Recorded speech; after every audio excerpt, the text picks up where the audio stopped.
he started putting cameras up around the house. I used to sleep with the light on, and he became completely unstable. He was like making my life hell. So I left.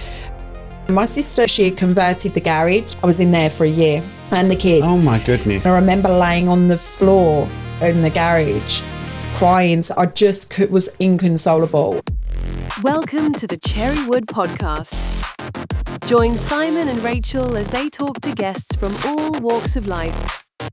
From the famous to the infamous. Nothing's off the table. Remember to like, share and subscribe. Let's get into it. Hello everyone, welcome back to the Cherrywood podcast. We've got our guest Claire Adamou. Yes. On there. I've just seen love on her arm. That's quite sweet as well. And Claire has just written a book, is that right? Yes, I have. Okay. Do you want to tell everyone who you are? What's your name and where do you come from? Tonight, Matthew. Yeah, I was going to call you, I felt like it was a Scylla, but maybe it's a Matthew. Hey? She's a bit of a Scylla. Claire Adamou, and I have just published my first book called Life After Divorce, From Surviving to Thriving. So it's really a story around my journey through divorce and how did I overcome the worst experience that really ever happened to me, to rebuilding my life, getting remarried, blending a family, launching my own business, just transforming who I was as a person. And really I feel like I've come into like the best era of my life. So it's kind of a story of inspiration, of hope, of motivation, and really like tangible guides that people can use, tools that I'm a bit set back now, right? Because we've been talking to you for 10 minutes, 15 minutes, and now you've got an Australian twang. Have you noticed that? A little bit. She's got all neighbours on us. I've got neighbours on you. So my work voice.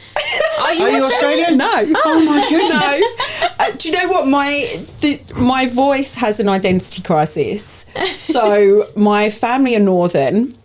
Right. And I grew up, they're from Bolton and Bury, so very northern accents. But we moved to the south when I was 2, and I went to a Rochester grammar school and met a boy that was one of the local boys, so spoke just very different to me, because Rochester Grammar School, you had to behave and you had to speak very proper, and you had to, your skirt had to be a certain length. Is that the one and you Adamou goes to? Yeah. Oh, right, okay. Oh, yeah, but it's okay. So it's very proper, and so the boys used to give me a complex around my voice and call me Joanna Lumley. And nothing wrong with Joanna Lumley. No, but when you're like 14, 15, 16, you stop becoming, okay, well now I've got a complex over the way that I speak, and I already had a complex because my parents speak completely different to me. So when I was 5 or 6, my mum told one of the kids that I was adopted because that's why I speak differently to her. I'm like, okay, how do I handle this one? So, because I'm not adopted, but now you've put this out into the universe, and, I'm 5 at this point. I remember it as clear as day. So then I started working internationally with people from all over the world. Like for 10 years, I worked for a Swedish company, can't speak a word, but worked for them. So their accent's very different. I work with a lot of Americans, a lot of Canadians, no Australians, but it is just all of the amalgamations, I think, of listening to everybody's different accents. You're trying to come up with a universal English accent. Yes, and it sometimes comes across. Into the fair dinkum. Fair dinkum. Love it. Clearwater Kent is your trusted local expert. From roofs and driveway cleaning to fully facilitated management. Visit clearwaterkent.co.uk or call 01634 681 885. Meet James Howard, a personal fitness coach based in Medway. James helps real people get stronger, fitter and more confident without extreme diets or gimmicks. Visit jameshowardpt.co.uk or find James on Instagram at jameshowardpt to book your first session today. Welcome to the Baseball Outlet. If you play baseball or softball in the UK, you know how hard it is to get the right gear. That's why we're here. We've been helping players across the country for years. Come and see us in store, visit us online, or give us a call.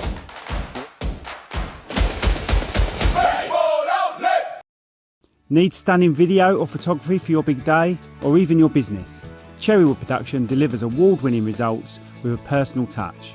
From weddings to promotional content, we turn your vision into reality. Visit cherrywoodpro.com today. Your memories, our passion. So you mentioned a book and you mentioned a business. So is the business completely different from the book? I do coaching. So I'm working with individuals. I've been doing coaching for about just coming up 4 years. So I went back to school, a night school, retrained, did 2.5 years of, it was an entry-level counselling, and then I did 2 years of coaching. Left school, qualified, and thought, right, what am I going to do with this? Wasn't quite ready to be my own boss, and actually got an opportunity to work with an American company, and we do a lot of leadership within businesses, so a lot of corporate leadership, which has really opened so many doors and really worked with such incredible people. So I always had this vision that I'd just work with women, and actually it didn't transpire that way. I've worked with a lot of men as well. And then in launching the book this year, I thought, do you know what? I still love doing that. I love doing the corporate work, but I do want to work with individuals that are really ready to kind of make a change in their life and really go, okay, who am I and what's the next evolution of who I am? So I've started branching out in the last couple of months to sort of go down that route and not leaving my bread and butter kind of corporate work, but do something that like is a bit more, I feel like it's good for my soul, that kind of work. And that's really why I wanted to go back to school. It's really why, it took me a long time to have the courage to write the book, but I just thought, I feel like I'm destined for something more. My story is there to help others that are going through a really rough time and show what is possible. And it isn't just life is over because you've got a divorce or you're separated or, you've had a big transition in life. For me, it's just, that's not the end. And I just think some people feel like it is. They feel like their life is over. And what are they good for? I'm a single mum now. No one's going to want me. No, I'm good for nothing. I've got no qualifications. And it's just like, actually, life is worth living, right? I think people judge you a lot, don't they, at face value? They don't know you, that, on paper, you, like you said, you have no qualifications, you're a single mum. People just go, okay, and just tarnish you with the same brush. They don't actually know the person behind it, the story behind it, anything like that at all. So Right, from an editor's point of view, I usually put a name and whatever up there. What would you like underneath? You don't want the business you're working for. What would you like? Would you like your name, and then what would you like? It's already up here. When people are watching, it's already there. You can either put ClaireAdamou.com because it's got the book and my coaching on there. Perfect. That works. ClaireAdamou.com. So going way back, is this the sort of thing that when you were at Rochester Girls you were thinking, I like helping people, did you want to be sort of nurturing and that when you grew up, sort of you had that in mind? I always thought I was going to be a teacher. Really? Yeah, I went through school thinking I'm going to be a teacher, and I was such a geek in... I was. Geeks are cool now. They're cool now. Yeah, but I used to, Is that your phone, Rachel? Sorry. It's like she's blowing off every time she talks. It's Put it on something soft, not like a wood. I've done it. There you go. Like the school holidays, I remember sitting down with my brother and sister and my friends, like, we're going to have school time now. And they're like, it's 6 weeks holiday. Leave us alone. Yeah, I thought you used to do that, didn't she? And I created a little library, so with a little library card. So I used to rent out my books to my friends and things like that with a little library card in it. I was such a geek. And then I hit sort of 17, 18, and I started work whilst at sixth form. And I really loved the money. And I'm like, I really like the freedom that having the job is giving me. I bought my car and was able to be out, and I went on my first holiday and things like that, just from working weekends and school holidays and all of those things. And it dawned on me that teachers don't make that much money. You get the 6 weeks off, but no money. With no money. And I just thought it's such a rewarding job. I think, teachers get a hard rap. Yeah. And I don't think that I could do it. I don't think I've got the patience for 30 kids in this age. Like, I don't even have the patience for our kids, let alone 30 others in the class. Yeah. So I pulled out of applying for university and went straight into work, and I just kept fast tracking everything I was doing, and I jumped from industry to industry, not really finding my place. So what was the first job you had? I worked for Bose, the hi-fi company. Oh, Bose. Bose, yeah. Right, okay. So I was an apprentice. I went to college to do business admin, so I got an MVQ in business admin. You were supposed to be there a year. I did that course in 10 months, and Bose offered me a job, and I think it was something like, I want to say like £10,000 a year or something like that. And I said, no, I'm worth more than that. Like the balls of someone at 18. Yeah. To go, no, I'm not accepting that. They said, we were just paying you £75 a week as an apprentice. This is a good offer. It was like 10, 11,000. And I said, no, this is a huge global company. I've worked so hard. I've learned so much. No, if you want to keep me, you can pay me more. And they said no.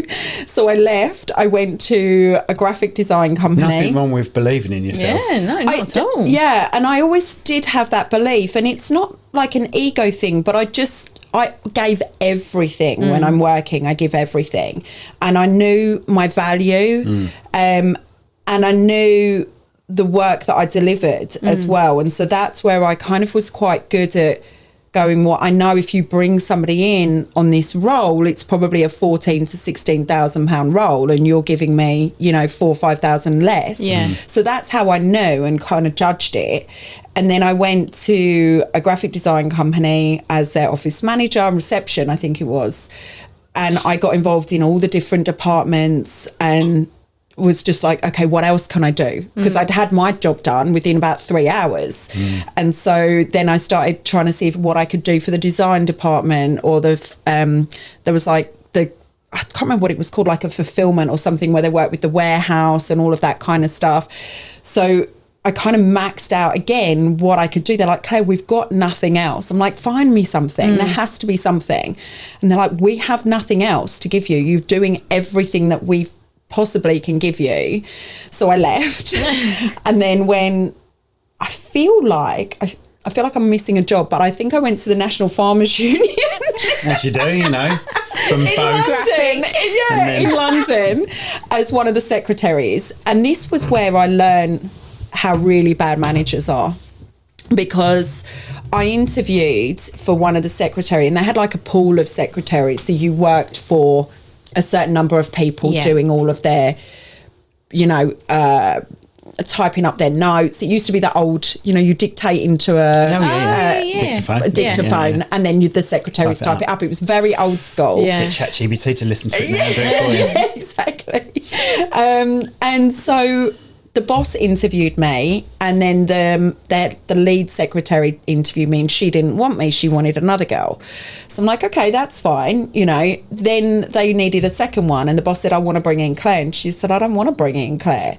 So the boss overruled her, brought me in. She made my life hell. Really? Literally. I remember you came out of Shaftesbury Avenue, and I think there was 5, 6, 7 exits on Shaftesbury Avenue. It's like one of the biggest, and I picked the wrong exit, and I was running to try and find like the right way. There was no proper Google Maps and things like that. So I'm literally doing the best I can do at this point. And I think I was 2 minutes late, and she had a massive go at me in the middle of the hallway, how I was late, how it was unprofessional. And I said, I am sincerely sorry, like it will never happen again. It's my second time coming here. The first time was the interview. I'm not from London, so it will never happen again. But I was looking at it. And I said, it's 2 minutes. And she really went into me, and I thought, this is not a good first day. Yeah. And it just progressed like that. And she, I used to have to give her all of the work so that she could approve it. And she would always, like a school teacher, it was all come back with red marks all over it. And I remember one time I got so frustrated with her that I kept the original one that I'd done, that she'd marked up, gave it to her. She marked up again, pulled it back. So third time, she had changed it almost back to the original. So I called her out on it and I said, you've had me change this 3 times and now you're having me change it back to the original. Don't talk to me like that. Who do you think you are to behave like that and say that I am wrong, I'm right, you're wrong, you've done it wrong, da da da. And I said, it's exactly the same as the first one that I've done. I was like, this is ridiculous. And we sat right outside the boss, and I think I was there 3 months, and she's just like, do what I tell you to do, you're making mistakes everywhere. And I thought, this is awful. This is over an hour it's about an hour and a half for me to get to work, and I sit here and be abused by you for hours on end.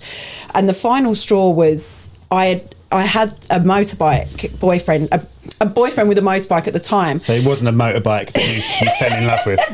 I'm not one of them people, no. And as I got off the motorbike one summer, I caught my leg on the exhaust pipe. That's horrible. Yeah. And it got infected. So I got this huge burn and it got infected. And I said to her, I need to leave early. I've got to go to the doctors. And she said, you need to do it outside of work. And I said, well, I can't, because by the time I get home, it's an hour and a half home and the doctors are shut. Closed, yeah. And she's like, well, you need to change doctors and get one around the corner from here then. Oh, yeah, because that's easier said than done, isn't it? No, I've been with the same doctor for 20 years. Like, I'm not going to change doctor to round the corner from the office. So about 3 days go past. I can't wear trousers to work because my leg is weeping constantly. And I remember sitting there and I had my legs crossed, and she'd happened to go, I think kept wiping it because it just kept blistering and weeping. And she looked over and she's just like, what the hell is that on your leg? And I said, I told you I need to go to the doctors. I've got an infection in my leg. She's like, you're a stupid girl. You're a stupid girl. Why are you here? Go home and get your leg seen. You're a stupid girl. And I just was like, I'm out. I went into the boss and I said, I am sick to death. For 3 months I've been abused by her, and she, I can't have time off to go to the doctors. She's calling me a stupid girl. She's calling me incompetent. She's making my life hell. And he turned around and said, I'm not surprised. He said, I'm surprised you lasted 3 months. Oh my God. And I thought, you've sat here and watched and done nothing.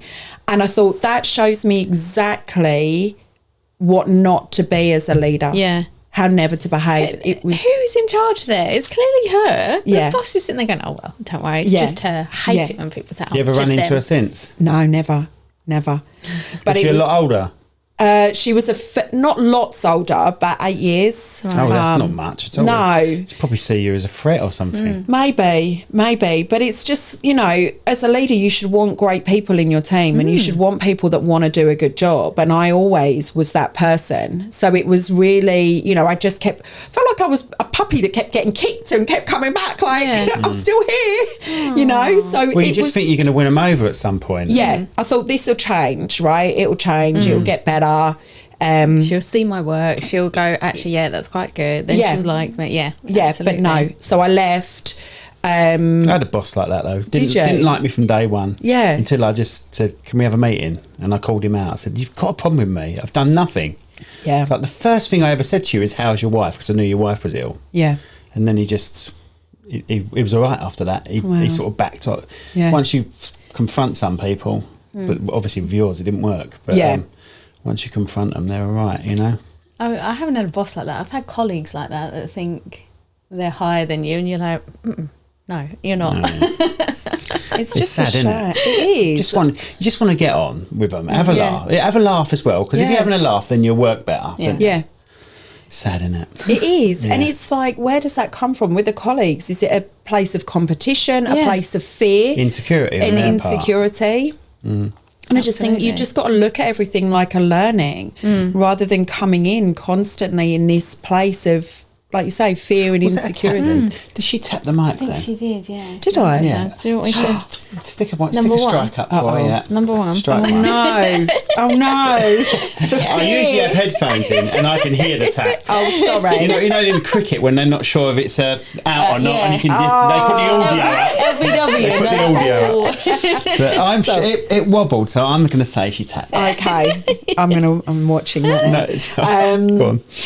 Yeah, so I went then and worked for a shop that sells like home cinemas and stereos and TVs and things like that. Told you, completely different industries. But your boat experience must have helped with that. Yeah, that definitely did. That definitely did. But I ran the installation department, so I worked with sales and ran the installation team. So they were just going in to really high net worth individual homes, apartments, a lot of London. They did the CEO of Gala Bingo. They've done some footballers. So it was, it was a pretty big deal. But it was all men, so it was hard to kind of, wrangle these sort of late teen, early 20 guys and get them to listen and focus. Oh God! But we were friends at the same time, so I ended up moving. Kind of couch hopped for a little while, and because I was engaged, so the guy that his friends made me feel like Joanna Lumley. I'm going to digress very quickly from sort of career, but we got engaged, and so at this point, going into this role, he became very insecure about me working all with men. So how old were you? Because you met at school. Yeah, he was older than me. Right. So I think at this point I was 20, So was he at the maths school? Was he in sixth form? No, he was in Walderslade. Oh, right. Yeah, Okay. in a school in Walderslade. I see. Okay. So he lived in my street. Oh, So right. that's how we met. Crazy. I just remember seeing him one day, and I said to my sister, I was like, I'm going to marry him one day. My sister's like, what? I was like, yeah, I'm going to marry that guy one day. It didn't happen. Well, you set yourself a goal, didn't you? Yeah, I set myself a goal. We ended up being engaged, and we had a Christmas party at this, like with the team, and we ended up having this huge row, and he ripped the ring off my finger, threw it at me in front of my colleagues, took my car and left me in Croydon. And I was like, oh, great. That was the end of that. And what I had found out was we had Ross and Rachel were on a break, and he'd got my school friend pregnant. In that Ross and Rachel were on a break, 2 weeks. Yeah.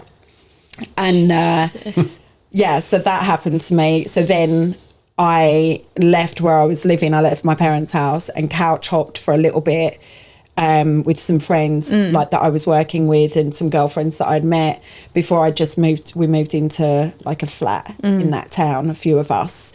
But yeah, it was so fun. It's what I needed at that time. Yeah. Because 20, I don't mean to be rude, but 20 is very young to get engaged, isn't it? Like nowadays. Yeah. 20 is very young to get engaged. It was. I think I was engaged at 20. Well, you're an idiot. I've been engaged 4 times though. My right knee shot to bits where I keep going down on it. You weren't engaged to me at 20 though, were you? So because I would have been 6. That's wrong. That's it. Bring the podcast down, But mate. 20 is quite a young age to get. But when you're 20 though, you think you're old. Yeah. Look at our 15-year-old daughter. She thinks she knows everything. Yeah. That's the problem. You have to get old to realise that you were still a kid. Yeah, absolutely. And, I felt the same. I felt like I was ready for that. I had seen him, I'd made a beeline and knew this is the guy for me.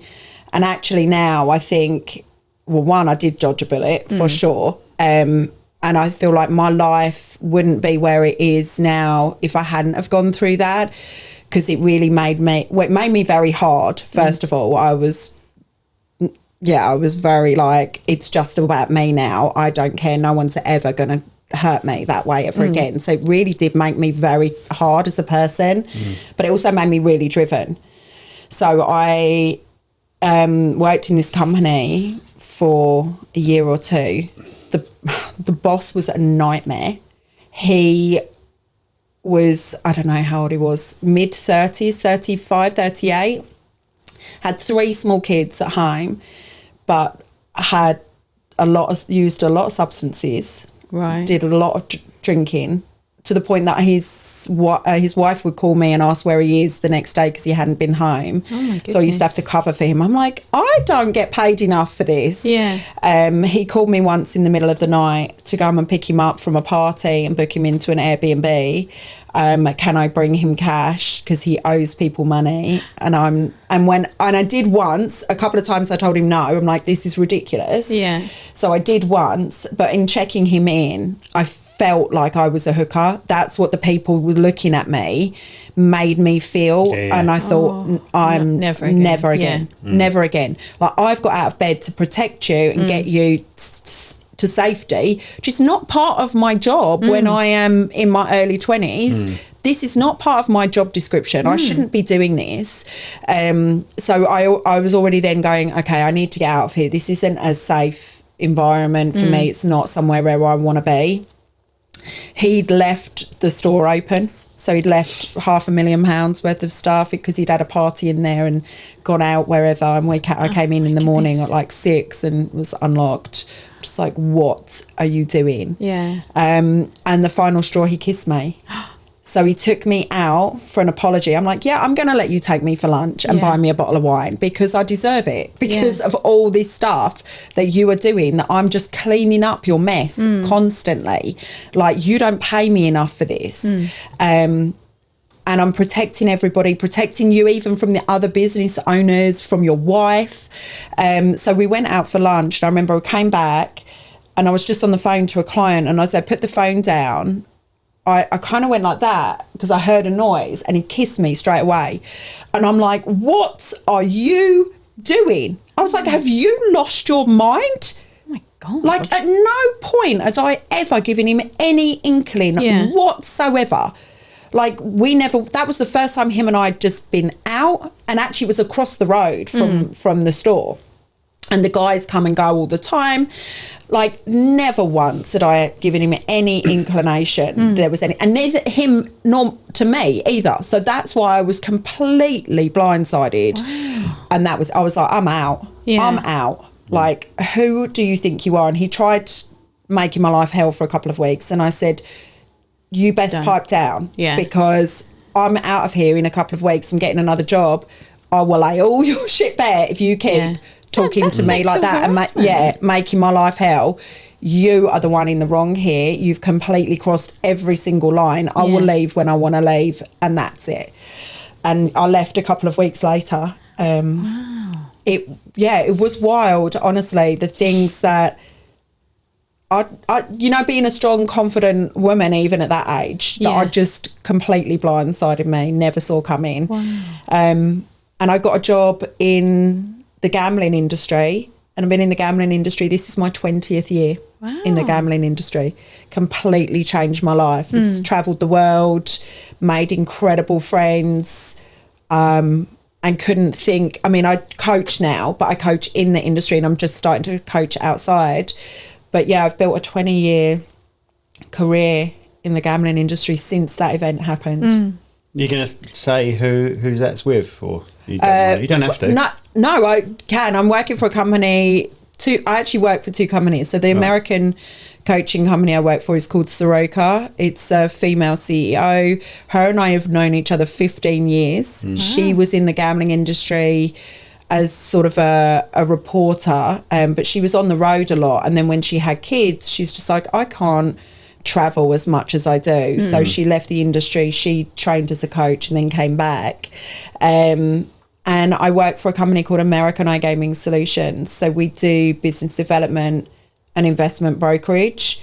And it's so nice because the guy I work for is one of my best friends. I've known him 20 years. He was one of my first, I'm going to say customers, like one of my first clients 20 years ago. And he's now, he's transformed his business. And I've now been working for him for just coming up 3 years, actually. Wow. And he walked me down the aisle. I got remarried. He walked me down the aisle 2.5 years ago. It's so nice. And I'm really, like, where I jumped around so many industries, I actually found a place that I feel like is home. No matter whether my job changes or the company changes, the industry is such a great industry. So yeah, I've been I feel blessed and fortunate to have found a place I'm like, this is where I'm supposed to be. And it's so fun. It's so fun. Like, I've learned so much from that. Right, so within all of this then... Go first. No, sorry. You're going to go back to the book and... So go on. I was going to say, so within all this, you're then getting married, or you met someone? Yeah, in that 20 years? Yeah, so as I got into gambling... sounds wrong. But. As I got into gambling, the gambling industry. So I think I was 24. I was about 24. I met my ex-husband. So we met through mutual friends at a bar, and started dating. We moved in I want to say within about 8 months, because my rent was up, his rent was up, and it kind of was just a natural thing. But you know what? Look, we used to clash all the time.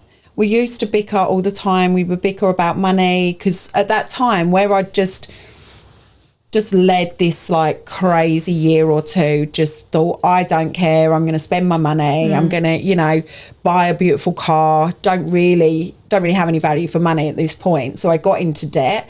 He was the complete opposite, like penny pinches everything. The same age as you, roughly? No, he's older. He is 6 years older than me. So, yeah, we just clashed on certain things like that. And I'm independent and, confident and bubbly, and I am just not opinionated in a bad way, but I know what I know, and I like... I don't know the right words. Like, he used to call me an alpha male, and I feel like the reason he did that was to try and put me down and bring me down a peg or two and try and like knock my confidence. And I just think I've worked really hard to be the person I am, and I've worked really hard at my career, and I've really worked hard on my friendships. And you're trying to just keep bringing me down all the time, like knock me down. And so it was very much like that the whole time. And then in 2010, so that was 2006, 2007 we met. Maybe 2007 we met. In 2010, we decided to get married. And even then we just bickered a lot. It was just like, why do you have to be the alpha male? You're an ice maiden, you never cry. Why do you never cry? And I'm just like, okay. Like, I don't understand where this is going. Anyway, I wanted to have kids. I was 28. I was just like, I'm ready to have kids. I don't want to have kids. I certainly don't want to have kids if we're not married. It was like, okay, so let's get married. Right. Do you know how many signs the universe gave me not to get married? Loads. Our family dog died. Our car got stolen a week before we were due to get married. So we were going to get married in Florida, and our car got stolen. We only had one car. So I'm like, okay, well, now we can't get to the airport. So it was not even a week, I think a few days before. So we had to borrow a car to get around. And my dad had a heart attack on the stag do and couldn't then come to the wedding. Right. So I said, aside from him and I, like my ex and I, my dad's the next most important person in the wedding. He's walking me down the aisle. And if he's not coming, then we need to cancel. We had big debates. There was lots of tears around that. And my dad said, just do it. Like, it's fine, just do it. And then we were driving to the airport, and I get a phone call. Is everything okay? I said, of course everything's fine. What do you mean? Well, with the ash cloud. I said, what ash cloud? Oh, right. It was that sort of time. Yeah, it was that Icelandic ice cloud. Yeah. Had blown, and they were grounding planes. So we were like, no, everything's fine. And slowly but surely the phone kept going, because there was about 30 people coming out. And everyone's like, our planes have been grounded. People from Manchester, ours are grounded, ours this afternoon are grounded. So we get to Gatwick, ours is still flying. We get on the plane, and the pilot goes, this is the last plane leaving the UK today. And we're like, we've made it. Like, we've done it. There's I think 6 of us on the plane. And we touched down, and it was then crickets. No one was coming day by day by day by day. Everyone's planes were cancelled, not being rebooked. So I then had to cancel my entire wedding and rebook it for England. And it was a whole rigmarole. If you know, you have to be here for 2 weeks to get your license. And if you're not, well, you can be here less, but you have to be gay or you have to be dying. So if you're gay or you're dying, you can get a license within a few days. But if you're straight and you're not dying, you have to wait 2 weeks. Well, we were only in England for 5 days between when we landed and when we had the wedding reception booked. Right, okay. So I was like, so I'm going to have my honeymoon, which we had in Florida. Then I'm going to have my wedding reception, and then I'm going to have my wedding. I'm like, this is not how life is supposed to be. So we ended up doing a secret ceremony in Florida. So him and I went to the registry office in flip-flops, signed the papers, was in there 5 minutes so that I could send them to England and do a blessing of the wedding. And even then I was arguing. They said, we're not announcing you as husband and wife. And I said, but we are husband and wife. Yeah, but we're not marrying you. And I said, but we're still husband and wife, so you can announce us as husband and wife. So everybody thought it was the real wedding, but it was fake. Yeah. It's a few people have found out since that it was fake, but they're all going to find out now. They're all going to find out. All 10 people that listen to this. But it was, when I look back now and I think about it, I think that's the universe delivering so many signs to me that, like, okay, I'm going to do this, and then I'm going to do this, and you know, and now your dad can't come, and now there's no stag do because, you know, they didn't do that. Can I ask, is your dad still with us now? He is, yeah. Just because you said your friend walked you down the aisle, that's all on the second one. Yes, so on the second one we got married in Vegas. Oh, right. So my parents didn't come for that because my dad doesn't want to do long haul flights now because he's had a couple of heart attacks. Oh, blimey. So he doesn't want, he's too nervous basically to do long haul because if something goes wrong, you're over the ocean, right? So it's taken him a long time to even get on a plane again. But yeah, he won't do long haul. So where'd you get married in Vegas? Little chapel? It was a little chapel. It was the little chapel, not by Elvis, but it was a little chapel. So, yeah, completely different vibe. Yeah. We had a right laugh in Vegas, didn't we? Yeah. It's like the best She was place. like, I've been 3 times, but I took her and she's like, what is this place? You didn't like Don't worry. At the end of it, Don't worry. 5 nights and about 10 grand later, you'll like it. Yeah. It was fine. It was great. It was great in the it's end. easy to blow money in Vegas. Oh, For easy. sure. Easy. For sure. But yeah, so that happened. Then we had 2 kids. So we had my son a year later, my daughter a year after that. So they're babies sort of now. They're like under 5, aren't they? I feel like, no. Oh, no, with your first marriage, sorry. I was like, oh. Sorry, it's the Vegas bit. That's the Vegas bit. Right, so no, they're from 13 your first and marriage, 15. so you've had 2 kids, right? Yeah. And honestly, we had so many like make or break convos, trips. I remember my daughter was really tiny and I said to my mum, can you come and just watch the kids because we're not making this? And she said, like, Bethany's tiny. I said, Mum, it's like I literally don't know what else to do. So we're not surviving this. And we didn't survive it. And I asked for a divorce in 2018. So we was married at 8 years, not even 8 years, 7 and a bit years. And I said, I've had enough. I just can't keep doing this. I can't keep putting myself through this. The kids, we're arguing in the car and my son goes, it's quiet time now, Mummy and Daddy, quiet time. I'm like, that's when you know that this isn't right. And when I'm driving home and I just don't want to go home. And I want to be out as much as I can. I'll take the kids out, or if the kids are with him, I'll go out with my friends. I'm just like, I never want to be home. And I just felt like a shell of a person, honestly, when I left. I just thought, I just don't trust my own instincts anymore. I don't trust my judgment. I don't have control of anything. He does the food shopping, he does the food planning, he does the laundry, because I can't be trusted to do it. I do it all wrong. And he was telling me emails. He told me once an email I sent to my boss was cringy. And I'm like, what do you mean? I've worked for this guy for 8 years. What do you mean? I've got a great relationship. That's just cringy. I wouldn't have sent that. Just like, oh my God, now you're making me second guess who I am in business, let alone who I am as a wife and a mother. So I just thought, I'm out. I can't do this anymore. And I asked him, I just said, I want a divorce. And he said, you're having a nervous breakdown. I was like, no, I'm not. Yeah. Like, I'm out. You don't make a decision to leave a marriage especially when you've got 2 kids, just on a whim. Like, I didn't just wake up one day and go, I'll try something new tomorrow. Yeah. If you're having a nervous breakdown, you'd want to stay. Yeah. Have everything done for you and have that safe space security. And all of that stuff. Yeah. We own 2 properties. We've got a business together. We've got 2 kids. Like, there's a lot to do here to separate our lives. And he, for months, thought I was joking. He thought that it was going to change. And I'm sleeping in a different room.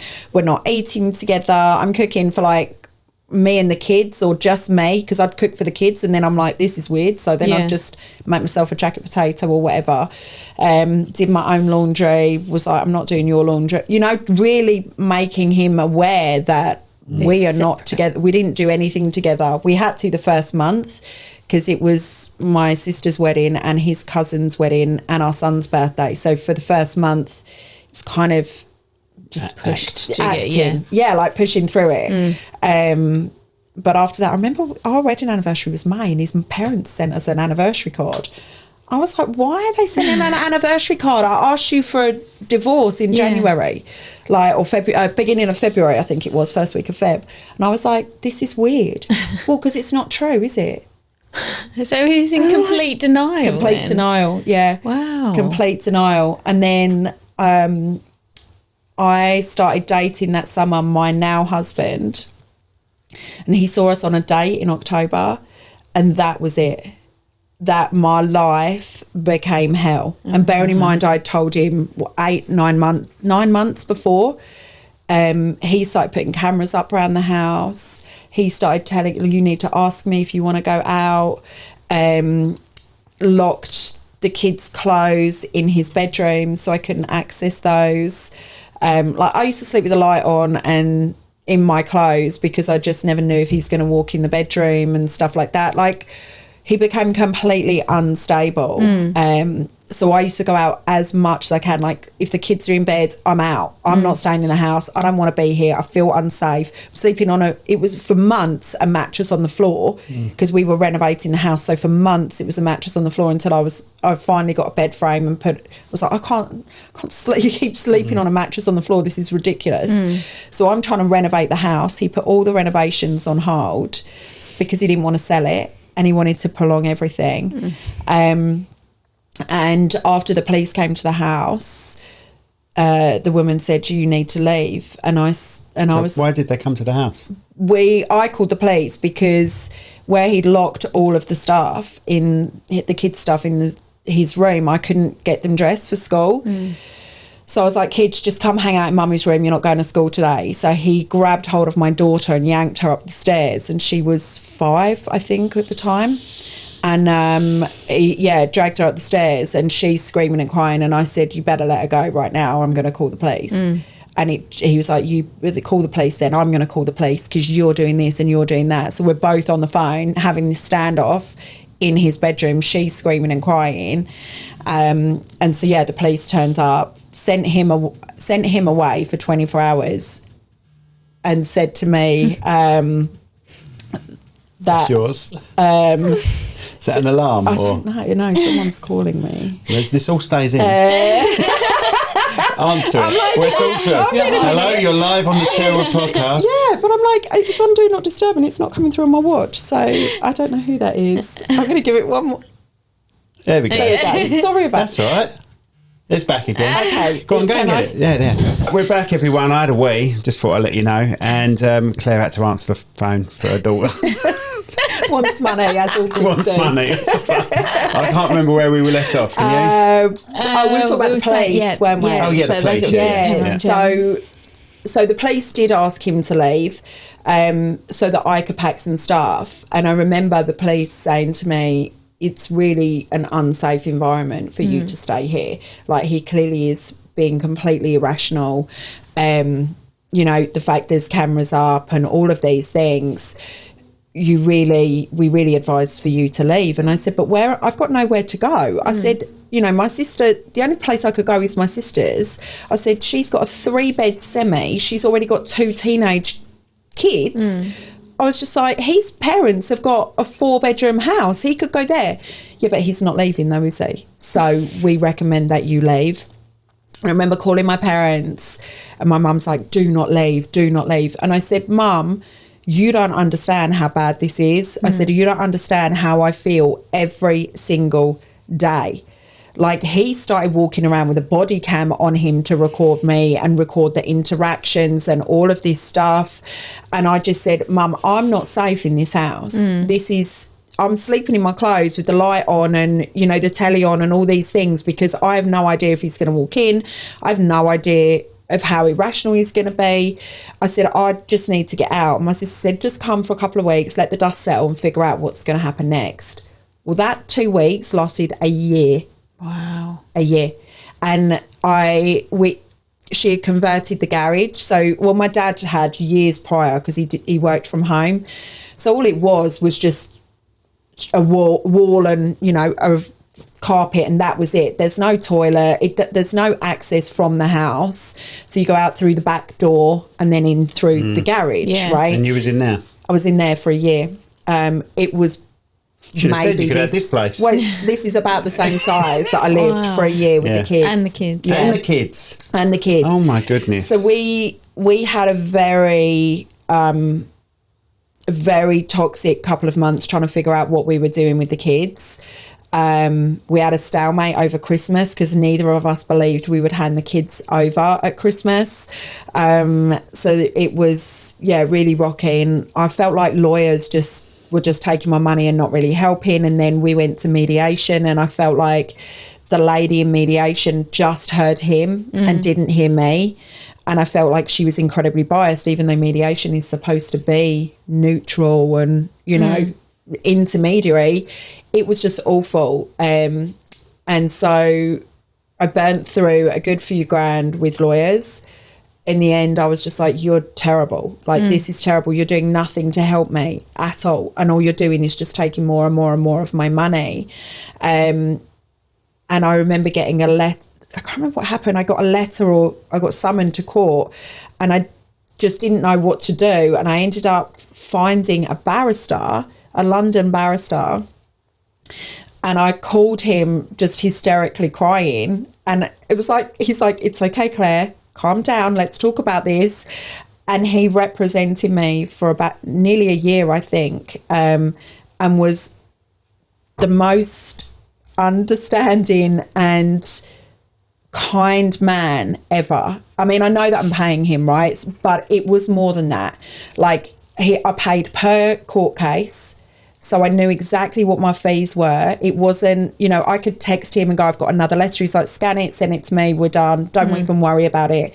I could call him with all of my fees, you know, sent him loads of evidence after evidence after evidence. Like, anytime something happened, I'm writing notes on my phone of all the things that are going on.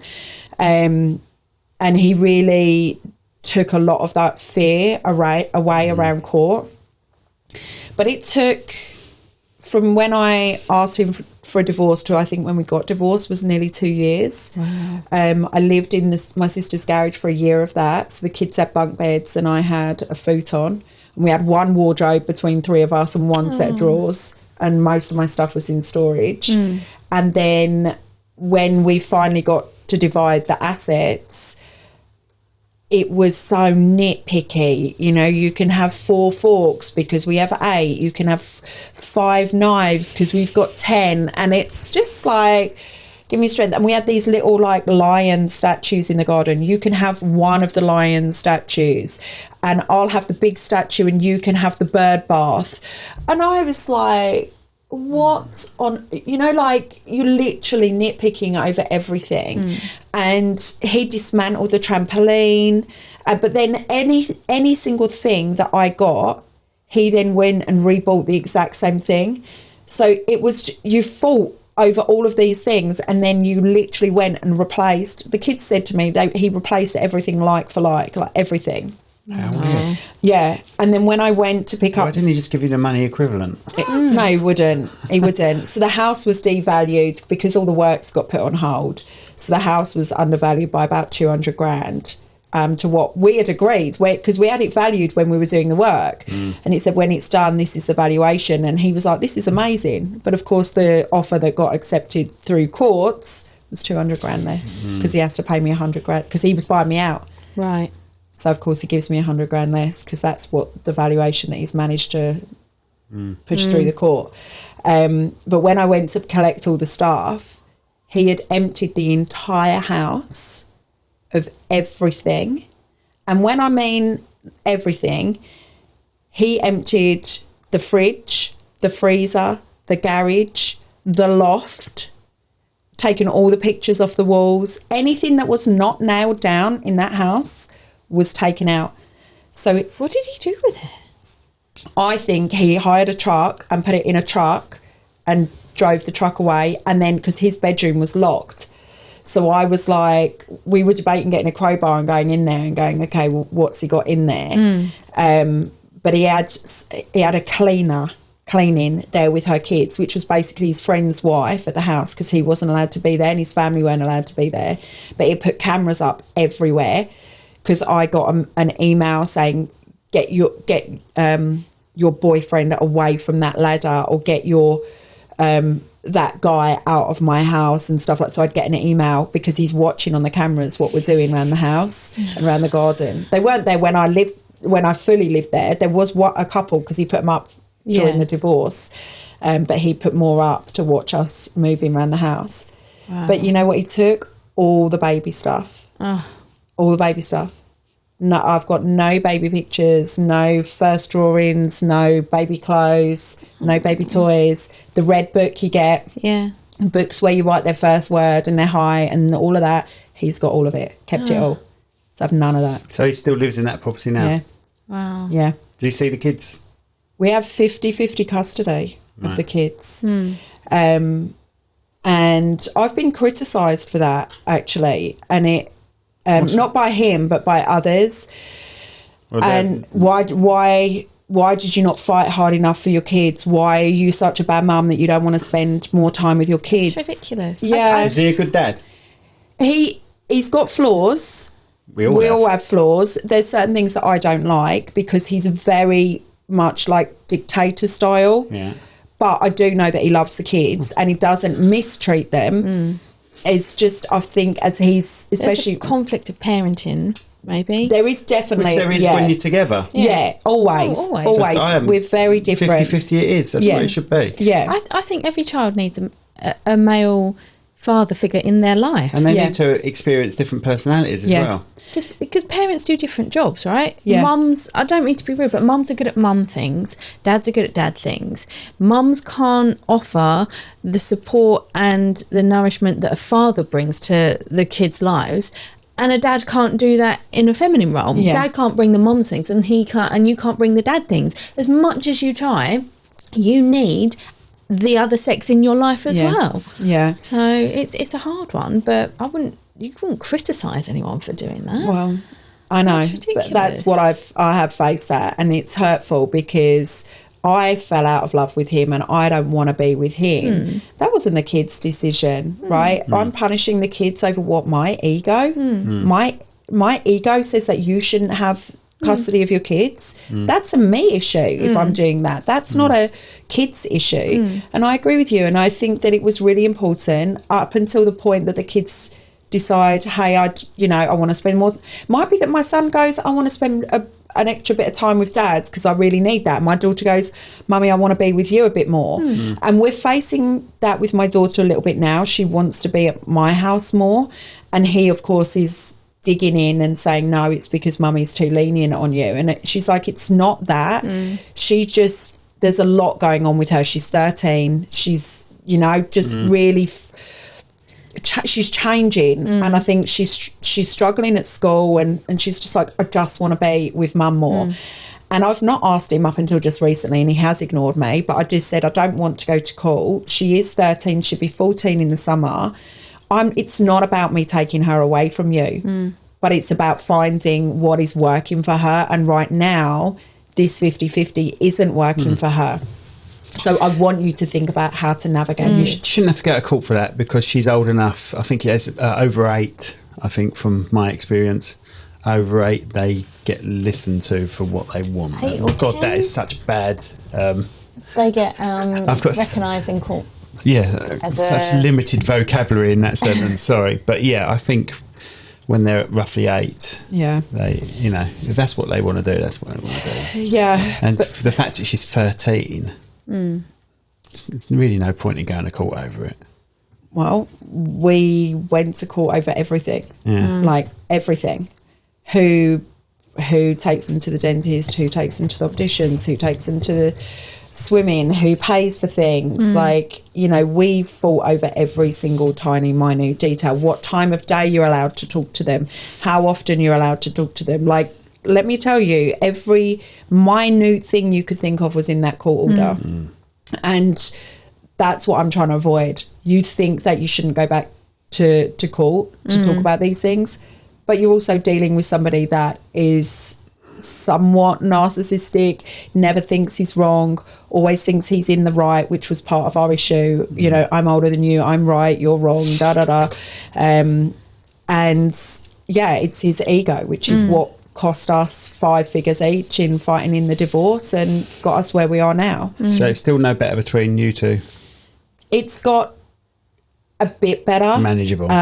Yeah, but like we went to parents' evening. My daughter, no, it was an GCSE options evening. So we, of course, turn up separately, and we don't speak throughout the entire time that we're there.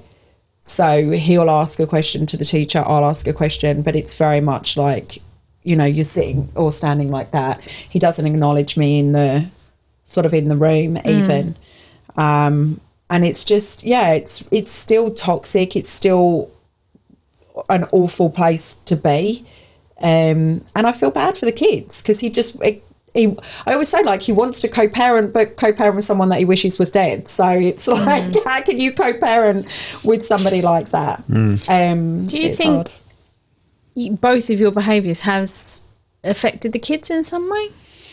Yeah, I think so. I think they take the good and the bad. So I think they do see what's healthy and what's unhealthy. I did try and shield a lot from the kids, but it's hard when you're getting letters constantly that are trying to destroy you. It's really hard not to respond and not to cry and not to do all of these things. And now, like, if they want to do stuff or they want to change the schedule or they want, my son wants to go to Hollywood with the school, it's just like, well, you know what daddy's like. I can ask the question. They're like, yeah, he's probably going to say no. He doesn't let us do this. He doesn't let us do that. Daddy tells us he's always broke. Well, he's not broke. He's living in a 5-bed detached house. He's got his own... Is he with someone now? Yeah, he's with someone else now. But it's just like, the narrative that just comes with that. They see it. So even if I don't say anything, they just see for themselves what it's like. Or I'll say, because I have to email. I'm not allowed to text or call. And it's just like, so even in an emergency, I've got to email. And I text him once, I think, because what was going on? I think someone had told my son to go kill himself. So I was like, I'm going to report this to the police because, you say that to the wrong person. This was a 11-year-old boy. Yeah. You say that to the wrong type of kid and, he might then go do something. Yeah. So I was like, this is what not was it on, okay. like a text message or something? Yeah. Just a load of abuse from a couple of kids. And I was just like, you better answer the phone because I'm about to call the police and you need to know what's going on. But he was like, well, when? What time? What is this regarding? Like, it's a very much transactional business. And I'm just like, I'm going to just cut you out then. I'm going to stop telling you stuff because this is just painful. So I'd rather just parent on my own and deal with the things that come up. So, yeah, it's not any better. So then what made you Because there's quite a few people out there that have been divorced, gone through quite toxic divorces as well. What made you decide, actually, I'm going to write a book now? And what's the book? I know it's related to divorce, but what's the outcome? So, well, let's not spoil it. What's the blurb on the back? Yeah, the blurb on the back. What's the message? Do you know what? I really thought about it for a long time because I really had to heal from that experience. What happened really hurt me a lot, and it really tried to destroy me. And I remember laying on the floor in the garage crying. So I just was inconsolable, and the kids were there, and I was like, come on Claire, suck this up, like you've got the kids. And I could not stop crying. And I just thought, they put a blanket on me and I'm like, this is not how life is supposed to be. This isn't. This is not healthy for my kids. So when I finally stopped crying, because he was insinuating I was a bad mother and all of these things, and I just thought, of all the things you call me, bad mum can never be one of them. Like, I give my whole life to those kids. And it was all in the court papers and all of these things. I'm thinking, this is all lies. Like, everything you're saying is just a lie. So that to me was a turning point, and I thought, no person has got the power to destroy who we are. And it really was that moment that I'm at rock bottom now. Like, my kids have seen that I cannot stop crying, and this is not okay. This is not the mum or the woman that I am. And it literally put like a rocket and a fire up my backside, and I'm like, now watch what I'm going to do next. Now watch me come back fighting. Watch me be all the things that you told me I couldn't be, or made me feel that I couldn't be. Now watch me. So it became this fuel for me, hitting that point. And I thought, I am never letting anyone make me feel like this ever again. And I'm never going to let my kids see me like this again. And it took a lot. Like, I really worked hard. I've done so much work on rebuilding who I am and learning all the tools, learning the gratitude, learning, mindset, learning, positive affirmations. So telling myself that I'm worthy, telling myself that I'm good enough, all of those things. I journal a lot now. I never used to. I'm like, journaling, what am I, 12? Like, dear diary, but it's huge. It's really so powerful to do that. And I do it in two ways. If I'm having a really bad day, I am a dear diary. This person did this to me today and this made me really mad, and da-da-da-da-da. So get it all out. Yeah. And then I use it today. I'm grateful for my health, for my family, for my time freedom, for my friends, for the roof over my head. The version of me that I'm becoming is strong, powerful, independent. And by independent, I don't mean like I don't need anybody, but it's this, I know who I am when I'm in independence. I'm in a very loving marriage now, and I still feel independent because I know I can survive, and I know, he complements my life and he adds value to my life, and I do him. But I also know that I was secure, and I am secure, even on the days that I'm on my own, or he's travelling, or I'm travelling, or whatever it is. I know that I'm okay. And so it did take me a while to do all of these learnings and feel strong enough, because I was afraid to talk about it. I was afraid to say how awful it was. I was afraid to say, hey, those times when I'm at the conferences and I'm, trying to sell you different businesses and get, work with you and be your business partner and da-da-da. I was actually sleeping on a futon in my sister's garage because my whole world was falling apart, and I'm in and out of court and, not knowing what's the outcome's going to be and all of these things. I was really embarrassed about that. And then I realised I'm not the only person. 42% of marriages fail. It's just like, it's huge.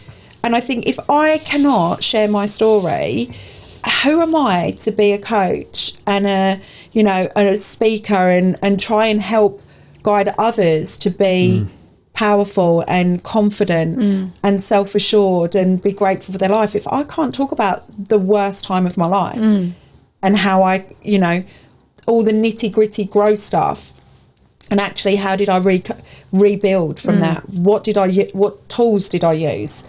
So that's what the book is. It's like the nitty gritty of just what divorce is, and it's messy, and it is gross, and it is, but it's mudslinging, but it's normal. Yeah. What's it called, the book? Life After Divorce: From Surviving to Thriving. Right. Okay. Yeah. So there's tools throughout that help you and kind of rediscover who you are. How do you find it? Is it on Amazon? And it's on Amazon. It hit top 25 in divorce and relationship categories. So I'm so proud about that. Cool. That's amazing. How long has it been out for? 6 weeks. Oh, right. Brilliant. Yeah, 6 weeks. Start of February it launched.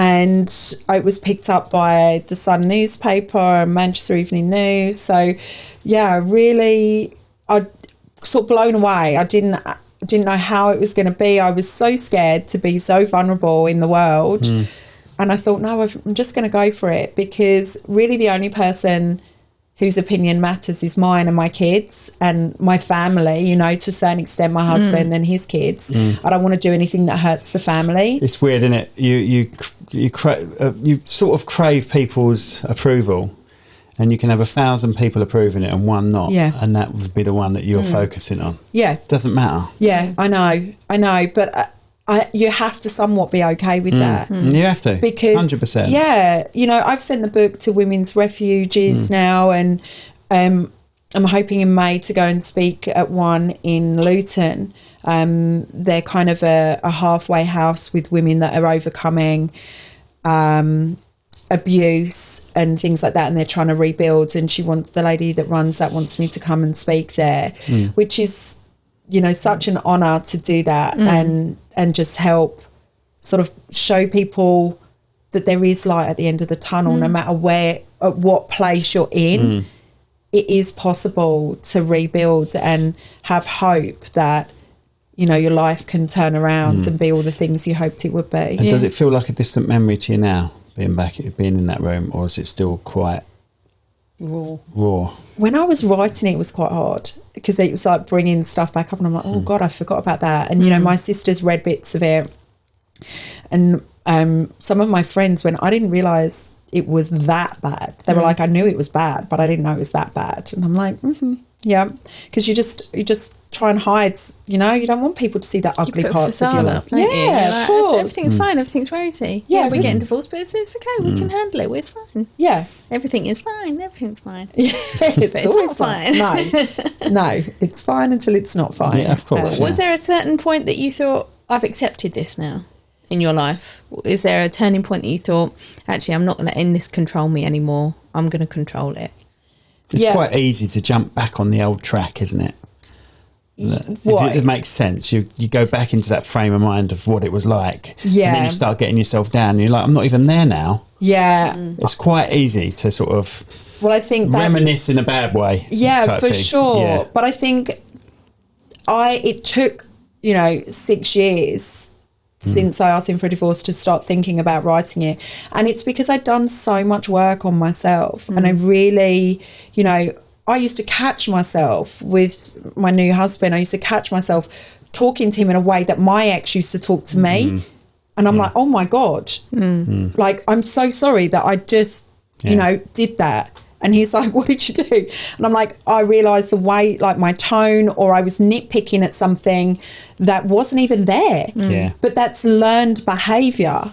And I said, and I promise you that will never happen again. I'm so sorry. And I just started to notice things and recognise, sort of go to bed going, was I proud of my actions today? Was I proud of how I showed up in the world? And I think that's where I really made so many changes in the way I communicate, in my mindset.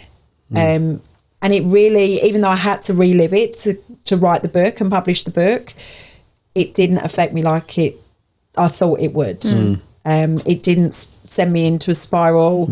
It does sometimes when people say, I didn't know. I'm so sorry I wasn't there for you. And I'm like, it's okay. It's just life, right?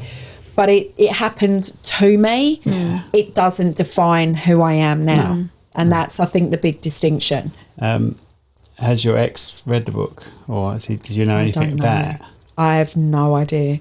I'm curious because I've got a book review written up in a press that goes out in a certain town, and it goes out in 3 towns. I thought it was only one, and one of the 3 towns is where his parents live. Right. And there's a book review going in there. So I'm not sure if he knows. Well, let us know. Yeah, I mean, but the thing is, I can't live in fear. No, that happens. No. It happened. It happened to me. Yeah. And I've no doubt that he would disagree with all of it, because there's 2 sides to every story, you know. And it doesn't mean to say your story's incorrect, me saying that, but you know what it's like. Yeah. In his head, something completely different happened. Of course. Yeah. And that's what divorce and disagreement is all about. Yeah.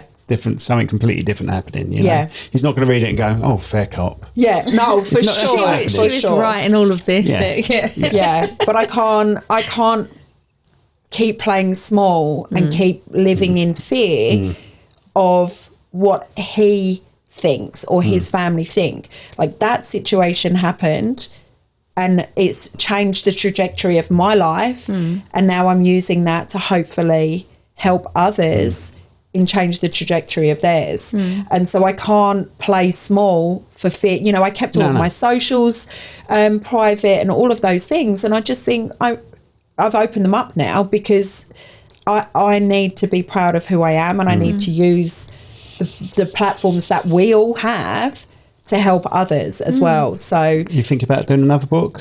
Maybe. Yeah, I have thought about it. A coaching one.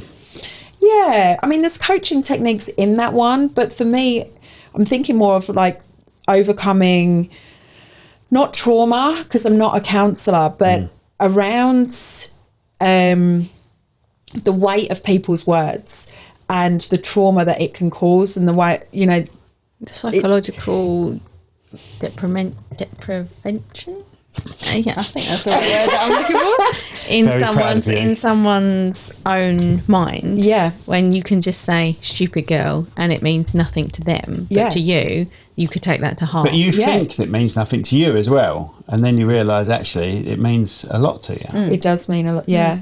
Words are incredibly powerful, and they really have the ability to destroy somebody's self-esteem, somebody's worth, confidence, you know, and it's baggage that we carry through our lives, even from childhood. You know, my mum saying, well, she was adopted when she was 5.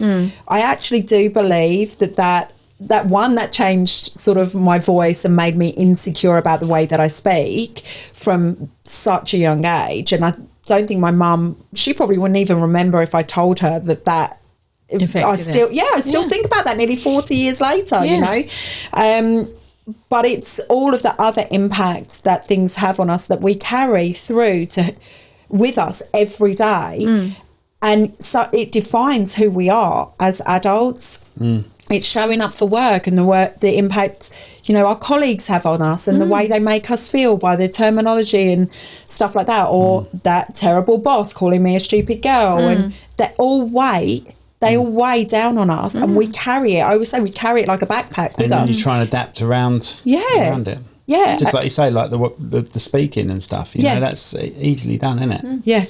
You know? So that's where I feel like if I do a second book, it would be around that, and how to, I call it cut the anchor, because it's like a chain you drag around, an anchor of just weight of people's words in your life, conscious or subconscious. We carry that, and it's such a heavy weight on us, and I feel like that holds us, so many of us, back from being who we want to be for fear of other people's judgment and other people's words. So that's what I have in mind for a second book. I hope this don't upset you. Yeah. If you want me to cut it, I'll cut it. Right? But how you were talking when you came through that door, there's nothing wrong with that. Thank you. Compared to how you are when you're talking on here. Yeah, thank you. And I know you've got an insecurity about it, because I can tell. You have, haven't you? Do you know what? Sometimes I do. And you shouldn't. Yeah, there's nothing wrong with the way you were talking in there. It's so funny, isn't it? Because I always, but I also remember my mum being on the phone, having her, mum's got her phone voice. Yeah. And it is just ingrained in me over the years. So it doesn't upset me. A lot of people do it on camera.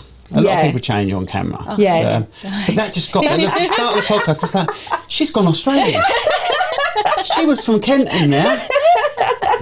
So if you want me to remove it, I'll remove that's it. fine. You can keep it in. I'm not ashamed of, coming into more of a work voice or anything like that. So but I just do it. It just comes naturally happens, now. yeah. I can't change. Yeah. I change a bit, so don't funny. I? If I got a guy on here, I start going all cockney, don't I? The last podcast, I was really... It all depends who the guest is. Yeah. So we adapt as well. So there's me to saying, your voice is fine and all that, but we all adapt to different people, we do. And, if I've got a counsellor in here or... someone posh, like, we've had MPs in it. I'm not all apples and pears then. You know what I mean? I change a bit then. So, I know where you're coming from. Yeah. Where's the little pot we can ask her some random stupid Over questions? there, you moved the all the pot. way over there? Yeah. Oh, I'll go and get it.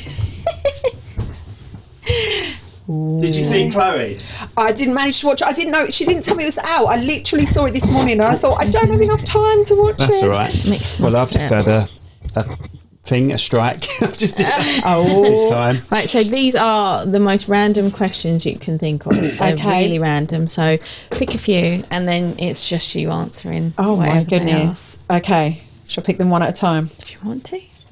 I mean, do 5 at a time if you want. But Okay. how are you going to read them all at once? I know. I'm going to pick a couple out. That one's There you trying go. to escape. Okay. All right. Ooh. If you had to swap lives with someone for a week, who would it be and what would you do first? Oh, I don't remember that question ever coming out. Oh my goodness. Can it be famous or It can be anyone you want. Yeah, because I would be Pink.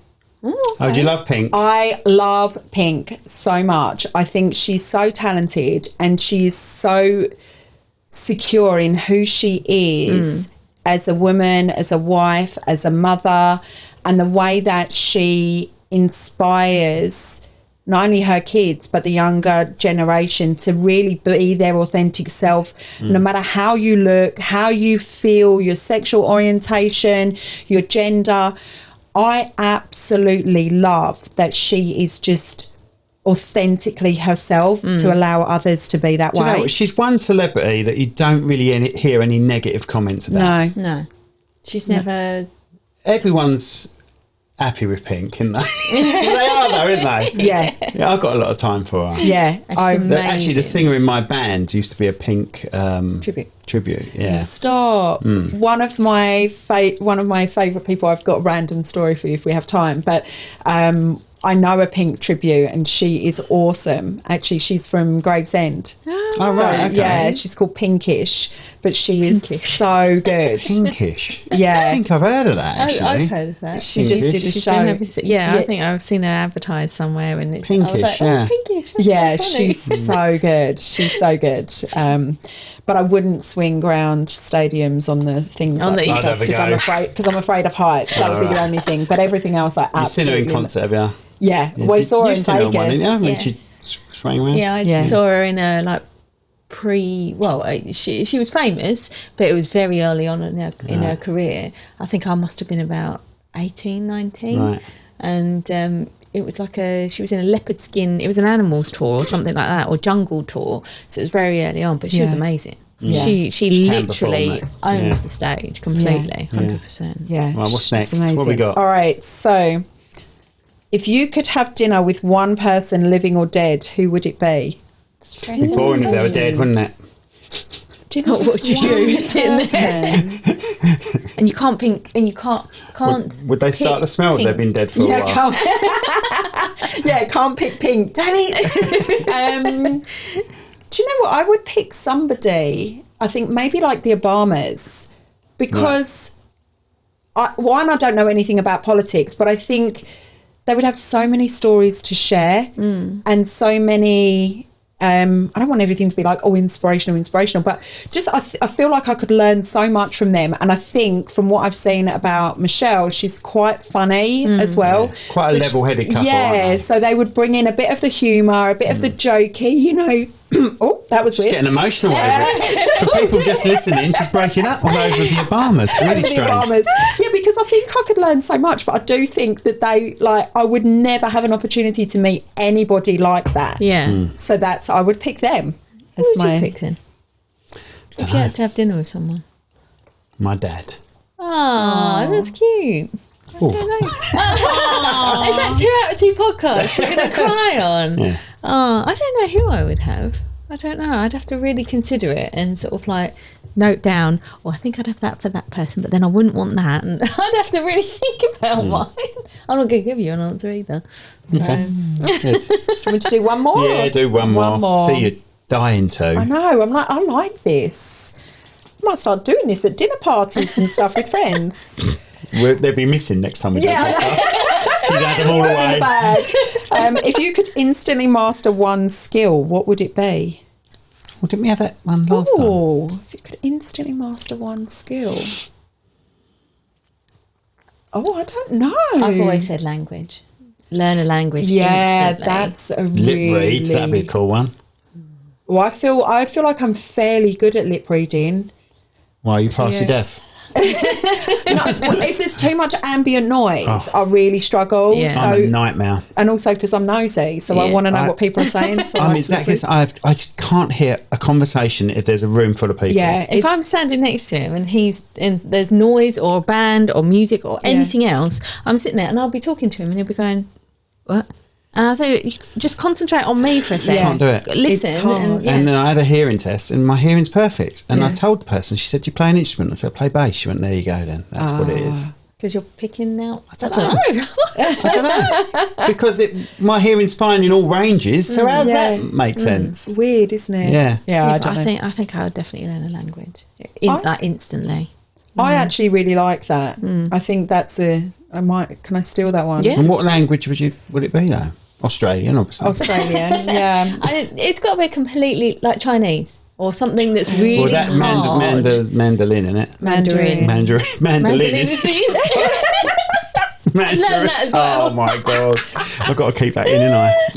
But yeah, I think something that isn't like Australian, American, some Spanish and Italian you can pick out words, because you know a little bit. But yeah, like Chinese or something like that, and read and write as well. So you get the whole package, I think. Yeah. Oh, and do you know what I actually thought of? When you said the mandolin, I actually want to learn to play the piano. All right. I've never been able to. I can play like chopsticks, but I've never been able to play the piano. But I would love that actually, because I think that's really the basis of all instruments. Yeah. If you know the piano, then you pretty much can crack most of the others. Really? I didn't know that. Yeah, because I believe that's where the scales and all that come from.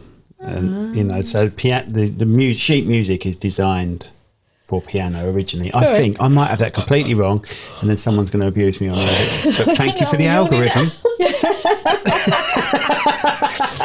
I'll take it. Thanks for helping the algorithm, everyone. Sounded smart to us, so I'll take it. Thank you so much for coming on. Thank you.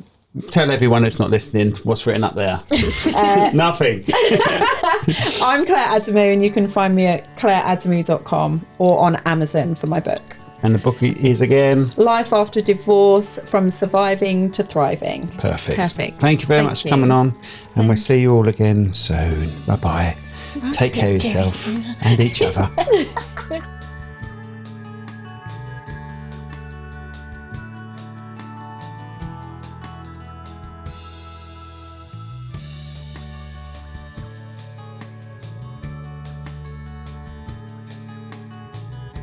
Club Awesome, for autistic children and their families, a place where everyone belongs and fun knows no age limit.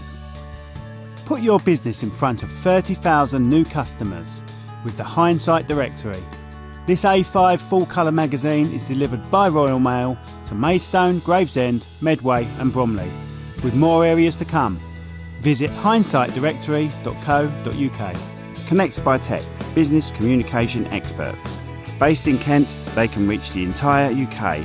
Whether you want to save money on your business phone systems, mobile phones and devices, internet, or seek cheaper energy bills, they've got you covered. Visit them on connectbytech.co.uk or call them on 01634 565 565. New Digital, helping businesses build their online presence with web design, SEO, Google Ads, and social media.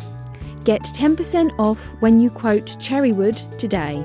Visit their website at nudigitalera.co.uk. Bond Carpentry, where precision meets creativity. From bespoke cupboards to second fix carpentry, garden houses, and even the Cherrywood podcast sign. Call 07738 732 931. Bond Carpentry, licensed to drill.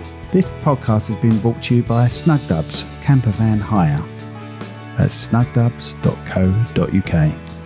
Dimodici Associates, Chartered Structural and Civil Engineers. Visit their website on dimodiciassociates.com. Right at Home Medway, providers of safe and trusted quality care for adults in the comfort of their own home. Visit rightathome.co.uk/medway or call them on 01634 979 000.